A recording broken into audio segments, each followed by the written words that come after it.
దేవుని పరిశుద్ధ నామమునకే మహిమ కలుగునుగాక. కూడి వచ్చిన మీ అందరికీ యేసయ్య ప్రశస్త నామములో నా నిండు వందనాలు. ఈరోజు ఆరాధన వర్తమానానికే 88వ కీర్తనను మార్చి చదువుకుందాం. కీర్తనలు 88. యెహోవా నాకు రక్షణకర్తవగు దేవా, రాత్రివేళ నేను నీ సన్నిధిని మొరపెట్టున్నాడు. నా ప్రార్థన నీ సన్నిధిని చేరునుగాక. నా మొర్రకు చెవియొగ్గుము. నేను ఆపదలతో నిండి ఉన్నాను. నా ప్రాణము పాతాళమునకు సమీపించి ఉన్నది. సమాధిలోనికి దిగువారి వలె నేను ఒక్కనిగా ఎంచబడి తిని, నేను త్రాణ లేని వారి వలె అయితిని. చచ్చిన వారిలో విడవబడిన వాడనైతిని. నేను సమాధిలో పడియున్న హతులలో ఒకని వలె అయితిని. నీవిక స్మరింపని వారి వలె అయితిని. వారు నీ చేతిలో నుండి తొలగిపోయి ఉన్నారు కదా. అగాధమైన గుంటలోను చీకటి గల చోట్లలోను అగాధమైన జలములలోనూ నీవు నన్ను పరుండబెట్టి ఉన్నావు. నీ ఉగ్రత నా మీద బరువుగానున్నది. నీ తరంగములన్నీ నన్ను ముంచుచున్నవి. నా నిలవరులను నాకు దూరముగా నీవు ఉంచి ఉన్నావు. నీవు వారి దృష్టికి నన్ను హేయునిగా చేసి ఉన్నావు. వెలుపలికి రావల్లగాకుండా నేను బంధింపబడి ఉన్నాను. బాధ చేత నా కన్ను క్షీణించుచున్నది. యెహోవా, ప్రతిదినము నేను నీకు మొరపెట్టుచున్నాను. నీ వైపు నా చేతులు చాపుచున్నాను. మృతులకు నీవు అద్భుతములు చూపెదవా? ప్రేతలు లేచి నిన్ను స్తుతించెదరా? సమాధిలో నీ కృపను ఎవరైనా వివరింతురా? నాశన కూపములో నీ విశ్వాస్యతను ఎవరైనా చెప్పుకొందురా? అంధకారములో నీ అద్భుతములు తెలియనగునా? పాతాళములో నీ నీతి తెలియనగునా? యెహోవా, నేను నీతోనే మనవి చేయుచున్నాను. ఉదయమున నా ప్రార్థన నిన్ను ఎదుర్కొనును. యెహోవా, నీవు నన్ను విడుచుట ఎలా? నీ ముఖము నాకు చాటు చేయుట ఎలా? బాల్యము నుండి నేను బాధపడి చావునకు సిద్ధమైతిని. నీవు పెట్టు భయము చేత నేను కలవరపడుచున్నాను. నీ కోపాగ్నికి నా మీద పొర్లి ఉన్నది. నీ మహాభయములు నన్ను సంహరించి ఉన్నవి. నీళ్లు ఆవరించున్నట్లు అవి దినమంతా నన్ను ఆవరించున్నవి. అవి నన్ను చుట్టూరా చుట్టుకొని ఉన్నవి. నా ప్రియులను నా స్నేహితులను నీవు నాకు దూరముగా ఉంచి ఉన్నావు. చీకటియే నాకు బంధువర్గమాయను. ప్రార్థన చేసుకుందాం. మమ్మల్ని ఎంతగానో ప్రేమిస్తున్న మా ప్రియమైన మా పరలోకపు తండ్రి, మా దేవ, మా ప్రభువా, మా నాయన, మా తండ్రి, మేము నాయన నీ పాదముల దగ్గరకు వస్తుంటున్నాము తండ్రి. ఇంతవరకు పాటల ద్వారా మిమ్మల్ని మహిమపరచడానికి నీవు ఇచ్చిన కృపను బట్టి వందనాలు. కొద్ది నిమిషాలు నాయన ఈ యొక్క కీర్తన ధ్యానించి నిన్ను ఆరాధించవలనని నాయన మేము సిద్ధపడుతుంటున్నాము. దయతో మమ్మల్ని కనికరించి నీ స్వరాన్ని మాకు వినిపింపు చేయండి. అల్పుడు అయోగ్యుడు నాయన నీ దాసుడు నీ పక్షాన్ని నిలవబడుతున్నాడు. కనికరించు నాయన, క్షమించు నాయన, నీ నోటికి బూరగా వాడుకొనమని ప్రార్థన చేస్తుంటున్నాము తండ్రి. ప్రభువా, వచ్చిన ప్రతి ఒక్కరితో నీవే మాట్లాడండి నాయన. మిమ్మల్ని ఏ విధంగా ఆరాధించవలనో, ఎలా ఆరాధించవలనో ప్రభువా, నీ వాక్య సత్యాలను మీరే మాకు బోధించి సమస్త ఘనత మహిమ ప్రభావములో నీవు మాత్రమే పొందుకొనమని నీ పాదముల దగ్గర గోజాడుతూ మమ్మను మేము నీ పాదముల వద్ద పడవేసుకుంటూ యేసయ్య మహాశక్తి గల నామములోనే ఈ మనవులన్నీ అడిగి పొందుకొని ఉన్నాము మా ప్రియా పరమ తండ్రి, ఆమెన్. ప్రభునందు ప్రియమైన దేవుని బిడ్డలారా, మనము కీర్తనలను వరుసగా ఆరాధన వర్తమానానికి ధ్యానిస్తుంటున్నాము. ఈ 88వ కీర్తన కీర్తనల గ్రంథమంతటిలోనే, లేకపోతే బైబుల్ గ్రంథమంతటిలోనే ఒక విషాదకరమైన గీతం ఇది కదా. ఈ యొక్క 88వ కీర్తనలో ఉన్న విషాదము మనం ఎక్కడ చూడం. చాలా కీర్తనలో విషాదాన్ని మనం చూస్తాం. శ్రమలు, శోధనలు కదా, కన్నీరు, అలలు, సముద్ర తరంగాలు, బాధలు, శత్రువులు, మరణ భయము, ఇవన్నీ ప్రతి కీర్తనలో మనం చూస్తాం. కానీ చాలా వరకు కీర్తనలో చివరికి వచ్చేసరికి కీర్తనకారుడు దేవుని స్తుతిస్తున్నట్టు, దేవుడు ఇచ్చిన విడుదలకు వందనాలు చెల్లిస్తున్నట్లు, దేవుడు ఆ శ్రమలన్నిటిలో నుంచి, ఆ కష్టాలన్నిటిలో నుంచి తప్పించినట్లు మనం చూస్తాం. కానీ ఈ కీర్తనకు అటువంటి హ్యాపీ ఎండింగ్ ఏమీ ఉండదు. శుభకరమైన ముగింపు మనం ఈ కీర్తనకు చూడం. ఇంకా ఈ కీర్తనలో మనం గమనిస్తే ఈ కీర్తనకారుడు చిన్నప్పటి నుంచే ఎన్నో శ్రమలు పొందుకుంటున్నట్లుగా, ఇప్పుడు చావుకు దగ్గరగా వచ్చినట్లుగా మనం చూస్తాం. చూడండి 15వ వచనంలో ఏముంది? బాల్యము నుండి నేను బాధపడి చావునకు సిద్ధమైతిని, నీవు పెట్టు భయము చేత కలవరపడుచున్నాను అంటున్నా కదా. సో భయంకరమైన శోధనలు, భయంకరమైన భయాలు కదా, భయంకరమైన అనారోగ్యం ఈ కీర్తనలో మనం చూస్తూ ఉంటాం. ఇంకా మనం జ్ఞాపకం చేసుకుంటే ఈ కీర్తన యోబు గారి జీవితానికి చాలా దగ్గరగా మనకు అనిపిస్తూ ఉంటుంది. సాక్షాత్తు యోబు గారే ఈ కీర్తన రాసినట్లుగా మనకు అనిపిస్తూ ఉంటుంది. ఎందుకు అంటే కీర్తనకారుడి యొక్క శరీరము భయంకరంగా బాధిస్తూ ఉన్నది కదా. ఈ కీర్తన ఎవరు రాశారు అంటే ఒక ప్రత్యేకమైన వ్యక్తి మనం రాస్తున్నట్లుగా మనం గమనిస్తాం కదా. ఎజ్రాహీయుడైన హేమాను రచించిన దైవ ధ్యానము కోరహు కుమారుల కీర్తన గీతం. సో ఎవరు రాశారు, ఎవరు స్వరకల్పన చేశారు, లేకపోతే ఎవరు పాడారు అన్నది చూస్తాం కదా. ఈ హేమాను మనకు ఎక్కువగా కీర్తన గ్రంథంలో కనపడడు, కానీ మనము రాజుల గ్రంథాన్ని, దినవృత్తాంతముల గ్రంథాన్ని గమనిస్తే ఈ ఎజ్రాహీయుడు లేకపోతే ఆ ఊరి వాడైన హేమాను అనే ఒక వ్యక్తి ఆ సొలొమోను ఆస్థానంలో గొప్ప జ్ఞానిగా మనం చూస్తాం మొదటి రాజుల గ్రంథము 4వ అధ్యాయంలో కదా. సో ఈ విధంగా అతడు కహాతు వంశానికి చెందిన వాడై దేవాలయంలో ఆరాధించే ఒక వ్యక్తిగా మనకు కనపడతా ఉంటాడు. ఏది ఏమైనా కానీ ఇది ఒక రాగము, ఈ రాగము కూడా ఒక విషాదకరమైన రాగము అంటున్నాడు. మహలతు లయన్నోత్ అను రాగం మీద పాడదగినది. సో ఇది చాలా విషాదకరమైన పాట, చాలా విలాప వాక్యము లేకపోతే విలాప గీతము ఇది కదా. నిజానికి ఇది గొప్ప మర్మం. క్రైస్తవులకు ఎందుకు శ్రమలు వస్తాయి, నీతిమంతులకు ఎందుకు కష్టాలు వస్తాయి, నీతిమంతులకే ఎందుకు బాధలు వస్తాయి అనేది చాలా చాలా గొప్ప మర్మం. అది ఆ మర్మము ఈ జీవితంలో మనకి కొన్నిసార్లు అర్థం కాదు కదా. అన్ని మర్మాలకు సమాధానాలు దొరకవు కదా. నది దాటిన తర్వాతనే మనకి సమాధానాలు దొరుకుతాయి. అంటే మనకు పరలోకములోనే సమాధానాలు దొరుకుతాయి, ఏరు దాటిన తర్వాతనే. ఏటివతల మనకి ఏమి సమాధానాలు దొరకవు కదా. ఎస్పెషల్గా ఈ నీతిమంతులకు ఎందుకు కష్టాలు, ఈ నీతిమంతులకే ఎందుకు శ్రమలు, ఈ నీతిమంతులకే ఎందుకు ఈ ఎడతెగని ముగింపు లేని బాధలు కదా.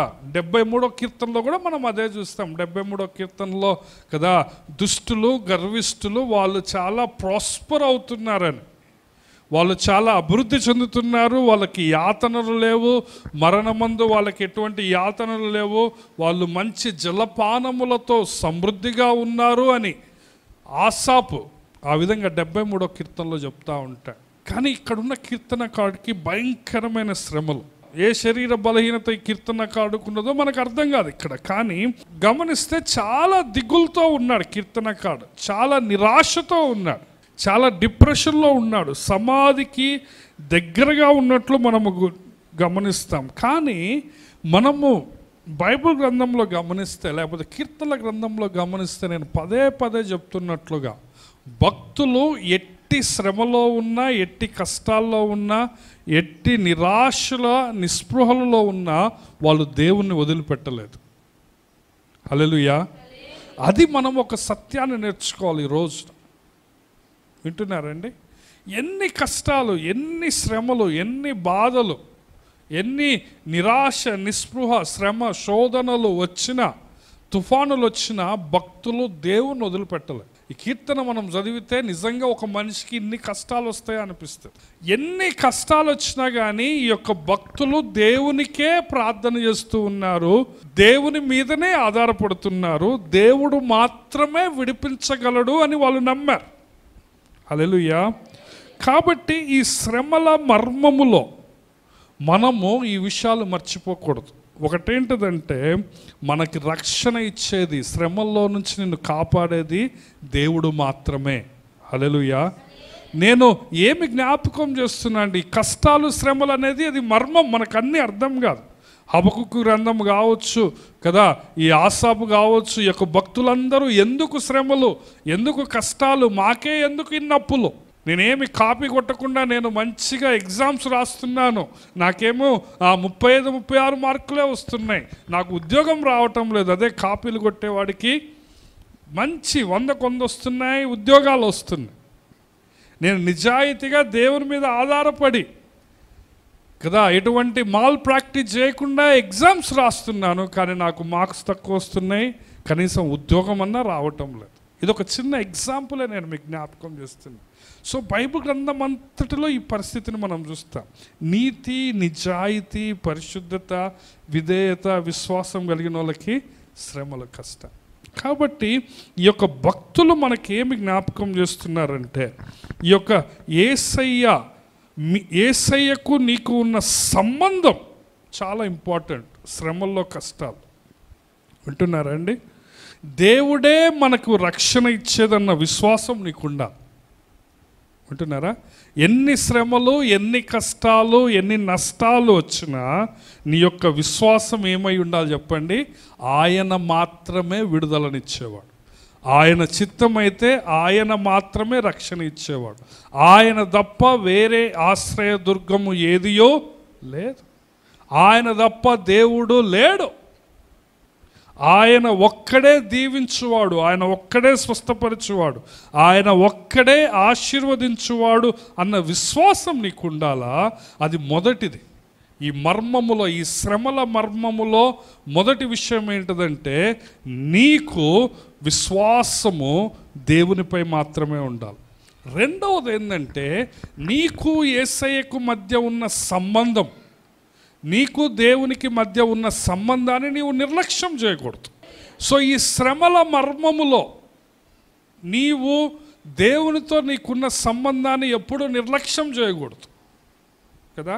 అవిధేయతలోకి వెళ్ళకూడదు, అవిశ్వాసంలోకి పోకూడదు, తొట్టిల్లకూడదు, విశ్వాసంలో వెనకకు జారిపోకూడదు.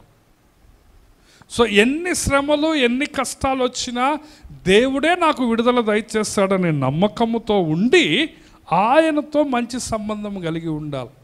ఎందుకంటే ఎన్ని శ్రమలైనా నీవు ఆయన బిడ్డవు అనే సత్యము నిన్ను వీడిపోదు.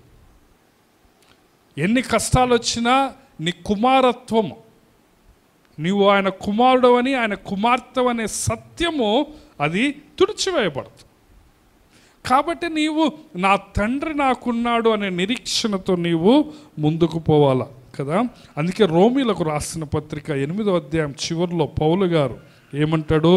మరణమైనను మనల్ని క్రీస్తు ప్రేమ నుండి ఎడబాపదు అంటాడు. చూడండి, రోమ 8వ అధ్యాయము 38-39 వచనాలు, చివరి 2 వచనాలు. మరణమైనను జీవమైనను, దేవదూతలైనను ప్రధానులైనను, ఉన్నవి అయినను రాబోవునవి అయినను, అధికారులైనను ఎత్తైనను లోతైనను, సృష్టింపబడిన మరి ఏదైనను మన ప్రభువైన క్రీస్తు యేసునందలి దేవుని ప్రేమ నుండి మనల్ని ఏదియో ఎడబాపదు. హల్లెలూయా. సో ఎన్ని శ్రమలైన, మరణమైనా కానీ ఇది విశ్వాసం. పౌలు గారు ఏమంటుండో, మరణమైన జీవమైన, ఈవెన్ దేవదూతలు వచ్చి చెప్పినా కానీ, నువ్వు యేసయ్య నమ్ముకోవద్దని చెప్పినా కానీ, వాళ్ళు కూడా యేసయ్య ప్రేమ నుంచి మనల్ని వేరుపరచు. పౌలు గారు అంటాడు, దేవదూతలు వచ్చి వేరే సువార్త చెప్పినా మీరు నమ్మొద్దు అంటాడు కదా. సో ప్రధానులైన, ఉన్నవైన, రాబోనివైన, సృష్టింపబడింది ఏదైనా కానీ క్రీస్తు ప్రేమ నుంచి మనల్ని ఎడబాపు. ఇది మన విశ్వాసం. ఇది కీర్తనల్లో భక్తుల విశ్వాసం. ఇది ఈ హేమాను అనే భక్తుడి యొక్క విశ్వాసం కూడా. హల్లెలూయా. సో ఒకసారి మనము ఈ కీర్తనకారుని యొక్క శ్రమలు, కష్టాలు ఆలోచిద్దాం రండి. 3వ వచనం, నేను ఆపదలతో నిండి ఉన్నాను, నా ప్రాణము పాతాళమునకు సమీపించినది. ఇక్కడ పాతాళము అంటే నిజంగా నరకం అని కాదు, కానీ అర్థం సమాధి అని అర్థం కదా. ఆపదలతో నిండున్నాడట. 4వ వచనం చూడండి, సమాధిలోనికి దిగువారి వలె నేను ఒకరిగా ఎంచబడితిని, నేను త్రాణ లేని వారిని వలె అయితిని. త్రాణ అంటే అర్థం ఏంటిది? బలం.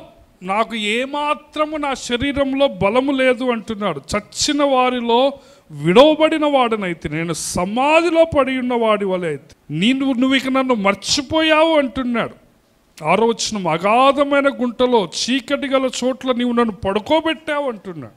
7వ వచనం చూడండి, నీ ఉగ్రత నా మీద బరువుగా ఉన్నది, నీ తరంగములన్నీ నన్ను ముంచివేసి. చూడండి, ఈ యొక్క కష్టాలు శ్రమల్లో కీర్తనకారులు చాలామంది ఏమంటారంటే, నీ ఉగ్రత నా మీద బరువుగా ఉన్నది, నువ్వు నా మీద ఎందుకు కోపగిస్తున్నావు అంటాడు. దాని అర్థము దేవుడు నీకు శాపం పెట్టాడని కాదు. దేవుని ఉగ్రత నీ మీద ఉన్నది అని కీర్తనకారుడు నా మీద ఉన్నదని పాట పాడుతున్నారంటే దాని అర్థం ఏంటంటే, దేవునికి సమస్తము తెలుసు, అయినా దేవుడు దీన్ని అనుమతిస్తున్నాడు.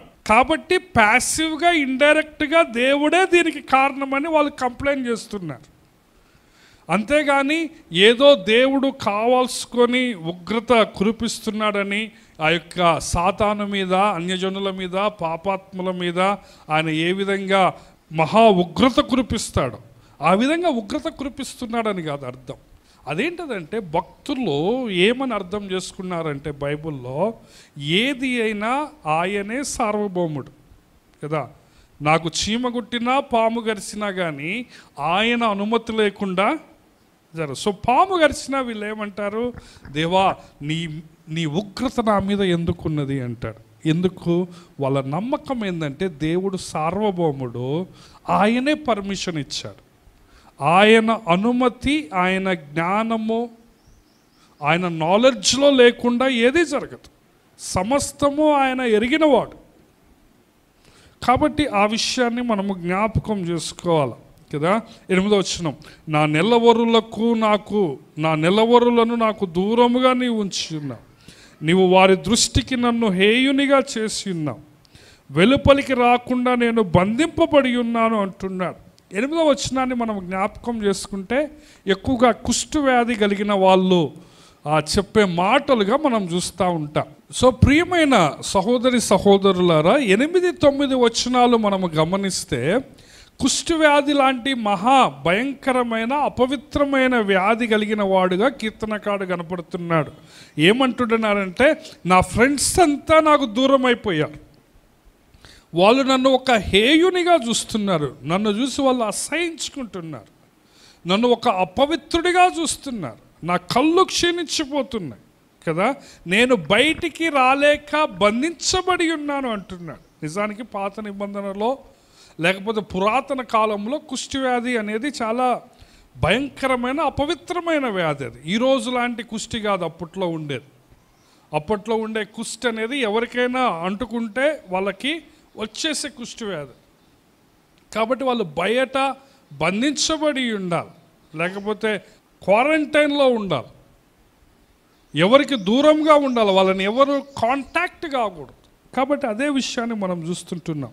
కాబట్టి ఈ యొక్క భక్తుడికి చిన్నప్పటి నుంచి ఏ జబ్బు ఉన్నది, ఏ ప్రాబ్లమ్స్ ఉన్నాయి మనకు తెలియదు. కానీ ఒక విషయం మనకేం అర్థమవుతుందంటే, భయంకరమైన అనారోగ్యం, భయంకరమైన కష్టాలు. ఫ్రెండ్స్ కూడా హేయునిగా చూస్తున్నారు. హేయుడు అంటే చాలా స్ట్రాంగ్ వర్డ్ అది. అంటే దాని అర్థం ఏంటంటే, నిన్ను ఒక అపవిత్రమైన వ్యక్తిగా, అసహించుకునే వ్యక్తిగా చూస్తున్నారు. 10వ వచనము, మృతులకు నీవు అద్భుతములో చూపెదవా, ప్రేతలు లేచి నిన్ను స్తుతించెదరా, సమాధిలో నీ కృపను ఎవరైనా వివరింతురా, నాశన కూపములో నీ విశ్వాస్యతను ఎవరైనా చెప్పుకుందురు, అంధకారములో నీ అద్భుతములు తెలియనగున, పాతాళములో నీ నీతి తెలియ. ఈ 10 నుంచి 12 వచనాల్లో అనేక కీర్తనలో లాగానే కీర్తనకారుడు ఏమంటున్నాడంటే, నేను చనిపోతే నిన్నెవరు ఆరాధన చేస్తారు కదా, నేను సమాధిలోకి పోతే నిన్నెవరు స్తుతిస్తారు కదా. కీర్తన గ్రంథం అంతటిలో ఈ థీమ్ ఉంటుంది. వాళ్ళు ఎప్పుడైనా మరణము వంటి అనారోగ్యంలో ఉన్నప్పుడు వాళ్ళ ప్రార్థనలో ఏం చేస్తారంటే, భక్తులు, దేవా నేను చచ్చిపోతే నిన్నెవరు ఆరాధన చేస్తారు? మన్ను నిన్ను స్తుతిస్తుందా? సజీవులే కదా నిన్ను ఆరాధించేది, కాబట్టి నన్ను బ్రతికించు అని వాళ్ళు ప్రార్థనలు చేస్తారు కదా. అదే విషయాన్ని ఈ 10, 11, 12 వచనంలో కూడా కీర్తనకారుడు అంటున్నారు, సమాధిలోకి పోతే నీకేం లాభం, నిన్నెవరు ఆరాధన చేస్తారు కదా, నీ కృపను ఎవరు వివరిస్తారు, వింటున్నారా, నీ అద్భుతములు ఎవరికి నువ్వు చూపిస్తావు, వాళ్ళు నిన్ను స్తుతిస్తారా, ప్రేతలు లేచి నిన్ను స్తుతిస్తారా అంటున్నాడు. చూడండి 6వ కీర్తన 5వ వచనం, కీర్తన 6:5. చూడండి ఇక్కడ కూడా అదే మాట అంటున్నాడు కీర్తనకారుడు, మరణమైన వారు నిన్ను జ్ఞాపకం చేసుకున్నారు, పాతాళంలో నిన్ను ఎవరు ఆరాధన చేస్తారు అంటున్నాడు. 30వ కీర్తన 9వ వచనం, మన్ను నిన్ను స్తుతించిన నీ సత్యమును గూర్చి అది వివరించిన. మరొక చోట కీర్తనకారుడు ఏమంటాడంటే సజీవులే కదా నిన్ను ఆరాధిస్తుంది.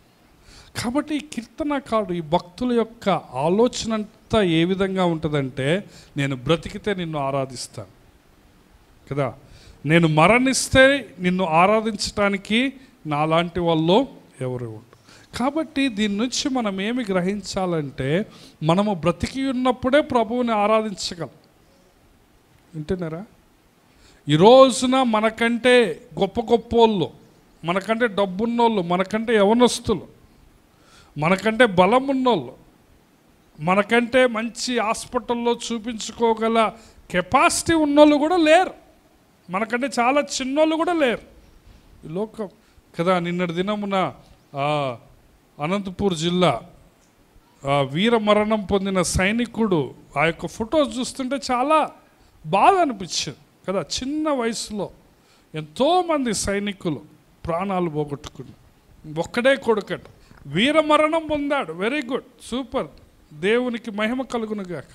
కానీ నేను మీకు ఈరోజు జ్ఞాపకం చేస్తున్నా అంటే, యుద్ధంలోనే కాదు, బయట యాక్సిడెంట్స్లో అనేక రకాలుగా అనేక మంది ఉన్నారు. కాబట్టి ఈరోజు నువ్వు సజీవుల లెక్కలో ఉన్నావంటే నువ్వేం చేయాలి, ప్రభువుని ఆరాధించాలి. హల్లెలూయా. చూడండి ఇంకా 13, 14, 15 వచనాల్లో, తర్వాత వచనాల్లో కూడా ప్రార్థన యొక్క, కీర్తనకారుని యొక్క ప్రార్థన చూస్తున్నాము. యెహోవా, నేను నీతోనే మనవి చేయుచున్నాను, ఉదయమున నా ప్రార్థన నిన్ను ఎదుర్కొను. యెహోవా, నీవు నన్ను విడుచుటయేలా నీ ముఖము నాకు చాటు చేయి. బాల్యము నుండి నేను బాధపడి చావునకు సిద్ధమైతే, నీవు పెట్టు భయము చేత నేను కలవరపడుచు. నీ కోపాగ్ని నా మీదకు ఉన్నది, మహాభయములు నా చుట్టూ ఉన్నాయి, నీళ్లు ఆవరించినట్లు దినమంతా ఆ భయాలు నన్ను ఆవరించి ఉన్నాయి, నన్ను చుట్టూ ఉన్నాయి. నా ప్రియులను నా స్నేహితులను నీవు నాకు దూరముగా ఉంచి ఉన్నావు అంటుంది.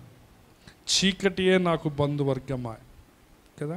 ఈ విధంగా కీర్తనకారుడు యొక్క అనేక శ్రమలు మనం ఈ కీర్తనలో చూస్తుంటున్నాం. అయినప్పటికీ తన ప్రార్థన ఎవరికి చెప్పండి, దేవునికే ప్రార్థన చేస్తాడు, విశ్వాసంలో వెనకబడిపోలే కదా. ఈ కీర్తనలో పదే ఏమంటున్నాడంటే, నా యొక్క ప్రియులు నా స్నేహితులు నాకు దూరం అయిపోయారు అంటున్నాడు కదా. మనం మన ప్రభువు అయిన యేసుక్రీస్తుని కూడా జ్ఞాపకం చేసుకుంటే, యేసుక్రీస్తు ఆ యొక్క గురువారం రాత్రి పట్టబడినప్పుడు శిష్యులందరూ ఏమవుతారు, ఒక్కరు కూడా ఆయనతో ఉండరు. యేసు ప్రభు కూడా నీ కోసము అంధకారాన్ని అనుభవించాడు, సమాధిని అనుభవించాడు, నీకోసం ఆయన తండ్రి యొక్క హస్తాన్ని కోల్పోయాడు. ఒకసారి ప్రభు ప్రేమను జ్ఞాపకం చేసుకుందాం, ప్రభు యొక్క శిలువ కార్యాన్ని జ్ఞాపకం చేసుకుందాం కదా. ప్రభు మనకిచ్చిన ఆ యొక్క నిత్య జీవాన్ని జ్ఞాపకం చేసుకుందాం. పౌలు గారు ఏమంటున్నాడు, క్రీస్తు ప్రేమ నుండి మనల్ని ఏదియో ఎడబాపదు. ఎందుకు అంటే, ఈ లోకంలో ఉన్న ఈ శ్రమలు, ఈ కష్టాలు ఇవన్నీ తాత్కాలికం కదా. ఆ యొక్క కొత్త నిబంధనలో అపోస్తలులు, ఆ 12 మంది శిష్యులు, వాళ్ళు ప్రభుతో 3.5 సంవత్సరాలు ఉన్నారు. ప్రభు పరలోకానికి ఆరోహణమైన తర్వాత వాళ్ళు ఎప్పుడు ప్రభు దగ్గరికి పోవాలా అని ఉవ్విళ్ళూరా. హల్లెలూయా. అర్థమవుతుందా మీకు? ఎందుకంటే వాళ్ళు రుచి చూశారు, యేసయ్య పక్కన ఉండటం అంటే ఎంత గొప్ప ఆశీర్వాదమో, ఎంత నెమ్మది, మనసులో ఎంత సమాధానము, ఎంత ధైర్యం ఉంటుంది ప్రభు మన పక్కన ఉంటే. మనల్ని ఎవరు ఏమాటాడు, ఎవరన్నా కానీ ప్రభు మనల్ని కాపాడుతాడు కదా. మనకేదైనా బాధ ఉన్నా ప్రభుతో చెప్పుకోవచ్చు. సో 3.5 సంవత్సరాలు వాళ్ళు ప్రభువుని ప్రత్యక్షంగా ప్రభుతో నడుస్తూ ప్రభు యొక్క సన్నిధిని అనుభవిస్తూ ఉన్నారు. సో వాళ్ళు తమ ప్రాణాలని పోగొట్టుకోవటానికని ఇష్టపడ్డారు. హతసాక్షులుగా వాళ్ళు మారారు. దానికి కారణం ఏంది? వాళ్ళు ఏమనుకున్నారు? ఈ లోకము శాశ్వతము కాదు, ఈ లోకములో కష్టాలు ఇవి శాశ్వతం కాదు. ఒకరోజు మనం ప్రభు దగ్గర పోతాం, అక్కడ ఆయన మన కన్నుల నుండి ప్రతి బాష్ప బిందువును తుడిచివేస్తాం. మరణము ఇక ఉండదు, దుఃఖమైనను ఏడ్పైనను ఇక్కడ ఉండదు, చీకటి ఉండదు కదా. కాబట్టి అది మన నిరీక్షణ, అది మన గురి. కాబట్టి ఈ లోకంలో ఈ కష్టాలు శ్రమలు చూసి నువ్వు కృంగిపోకూడదు. ప్రార్థన చేసుకోవాలి, తప్పులేదు. కష్టాలు ఉన్నప్పుడు, అనారోగ్యం ఉన్నప్పుడు, శ్రమలు ఇబ్బందులు ఉన్నప్పుడు ప్రార్థన చేసుకోవాలి, తప్పులేదు. కానీ దేవుడు సమాధానం ఇచ్చినా ఇవ్వకపోయినా నీ యొక్క విశ్వాసము సన్నగిల్లకూడదు. అదే ఈ కీర్తనలో మనం చూస్తుంటున్నాం. మొదటి వచనం చూడండి, 88వ కీర్తన మొదటి వచనం. యెహోవా నాకు రక్షణకర్తవగు దేవ, రాత్రివేళ నీ సన్నిధిని మొరపెట్టున్నాడు, నా ప్రార్థన నీ సన్నిధిని చేరునుగా, నా మొర్రకు చెవియొక్కుము అంట. చూడండి, ఇన్ని కష్టాల్లో ఇన్ని శ్రమలలో కూడా కీర్తనకారుడు దేవుణ్ణి రక్షణకర్త అని పిలుస్తున్నాడు కదా. నా ప్రార్థన నీ సన్నిధికి చేరుతుంది అని అంటున్నాడు. కాబట్టి నీ కష్టాలు శ్రమలలో ఇది మర్మము. ఈ శ్రమల యొక్క రీజన్ మనకు తెలియదు, ఈ కష్టాల యొక్క కారణము ఎందుకు వస్తున్నాయి, వాటి మూలాలు మనకు అర్థం కావు. అయినప్పటికీ మన నిరీక్షణ ఏంటంటే మన దేవుడు రక్షణకర్త, ఆయనే ప్రార్థన ఆలకించేవాడు కదా. మరణమైనను మనల్ని యేసయ్య ప్రేమ నుండి ఎడబాపదు. ఈ లోకము శాశ్వతము కాదు. మనం ఒకరోజు పరలోకానికి పోతాం, అక్కడ యుగ యుగములో సంతోషం ఉంటుంది, అక్కడ ఏడ్పు ఉండదు. కాబట్టి అట్టి పరలోకాన్ని దేవుడు నీకు ఇస్తున్నాడు. యేసయ్య కలువరి శిలువ రక్తం ద్వారా నీకు నిత్య జీవం ఇవ్వబడ్డది, నీకు పరలోక భాగ్యము. క్రీస్తు యేసునందు పరలోకములో ప్రతి ఆశీర్వాదము నీకు ఇవ్వబడ్డది. చూడండి, ఎఫెసీలకు రాసిన పత్రిక 1వ అధ్యాయము 3వ వచనం. మన ప్రభువైన యేసుక్రీస్తు యొక్క తండ్రి యొక్క దేవుడు స్తుతింపబడునుగాక. ఆయన క్రీస్తునందు పరలోక విషయములలో ఆత్మ సంబంధమైన ప్రతి ఆశీర్వాదమును మనకు అనుగ్రహించు కదా. ఇది మీరందరూ అండర్లైన్ చేసి పెట్టుకోవాలి. ఇది చాలా చాలా ఇంపార్టెంట్ వచనం కదా. ఈహలోకపు ఆశీర్వాదాలు ఉన్నా లేకపోయినా యేసు ప్రభువులో పరలోక సంబంధమైన ప్రతి ఆశీర్వాదాన్ని ఆయన నీకు ఇచ్చాడట. ఆత్మ సంబంధమైన ప్రతి ఆశీర్వాదం కదా. అందరు నాతో పాటు చెప్పండి, ఆత్మ సంబంధమైన ప్రతి ఆశీర్వాదం కదా. సో ఈ లోకంలో కష్టాలు శ్రమలు వచ్చినా కానీ మనం దేవుని వదిలిపెట్టకూడదు. ఎందుకు? మనకు ఆయన ఆత్మ సంబంధమైన పరలోకపు విషయములలో అట. హల్లెలూయా. ఆయన ప్రతి ఆశీర్వాదం, కొన్ని కాదు, ఆల్ ద బ్లెస్సింగ్స్ ఆయన నీకు ఇచ్చాడు. కాబట్టి ఏమంటున్నాడు? మన ప్రభువైన యేసుక్రీస్తు యొక్క తండ్రి యొక్క దేవుడు స్తుతింపబడునుగాక. హల్లెలూయా. రండి, తలలో ఉంచుదాం, కళ్ళు మూసుకుందాం. ప్రభు ఈరోజు మనకిచ్చిన వాక్యాన్ని మనం నెమరు వేసుకుందాం. ఆయన ఆత్మ సంబంధమైన ప్రతి ఆశీర్వాదాన్ని నీకు ఇస్తుంటున్నాడు. శ్రమలలో కష్టాలలో నీకు నిరీక్షణ ఇస్తున్నాడు. నీకు తన వాక్యం ఉన్నది, నీలో పరిశుద్ధాత్ముడు ఉన్నాడు. నువ్వు ప్రార్థన చేస్తే వినటానికి ఆయన రెడీగా ఉన్నాడు. ఆయనే రక్షణకర్త అయిన దేవుడు. కాబట్టి ఆయన మౌనానికి నీకు కారణం తెలియకపోవచ్చు. అందుకే ఇది మర్మం. దేవుడు ఎందుకు మౌనంగా ఉంటున్నాడో మనకు అర్థం కాదు. అయినప్పటికీ మనము విశ్వాసంతో దేవుడు మనకున్నాడు, నా తండ్రి మనకున్నాడనే గొప్ప నిరీక్షణతో మనం ప్రభువుని ఆరాధిద్దాం. అందరు దయచేసి స్థలంలో ఉంచండి.